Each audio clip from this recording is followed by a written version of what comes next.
कोल्हापुरात संभाजीराजे छत्रपती आणि मंत्री हसन मुश्रीफ यांच्यामधला वाद काही कमी व्हायचं चिन्ह दिसत नाहीये।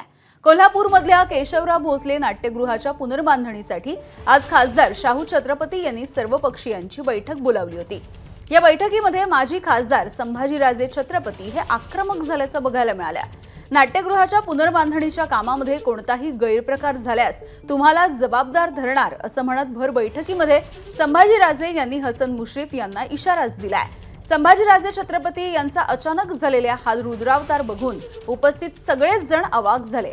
हसन मुश्रीफ यांनी मात्र या सगळ्यावरती कोणतीही प्रतिक्रिया न देता शांत राहणं पसंत केलंय।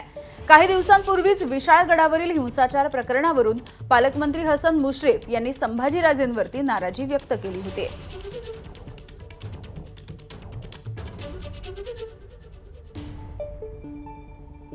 मुश्रीफ साहेब, आपण पालकमंत्री आहात।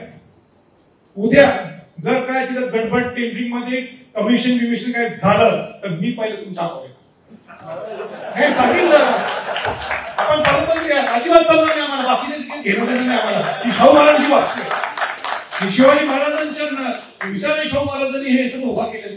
आमचा एवढं शेवटचं पण आहे, रायगड प्राधिकरणामध्ये सुद्धा हक्क आणि अधिकार चालतो, हीच पाहिजे नाही। आपल्याला आलेली ती संधी मी काम करतो तिथं, पण इथं सुद्धा तुमची जबाबदारी नसते। बाकी सगळे तुम्ही काय करा, राजकारण घेणं आम्हाला इंटरेस्ट। पण शाहू महाराजांच्या वस्तू जराही कमिशन 2%, 5% चालणार नाही। आम्ही स्पष्ट बोलतो मी हे चुकीचं असतं, हे चुकीचं असतं, पण ही माझी नाही। एवढं बोलतो आणि मला जर कुठं काम करायला महाराजांनी संधी दिली तर निश्चितपणाने मोठ्या मनाने ती करेल। एबीपी माझा, उघडा डोळे बघा नीट।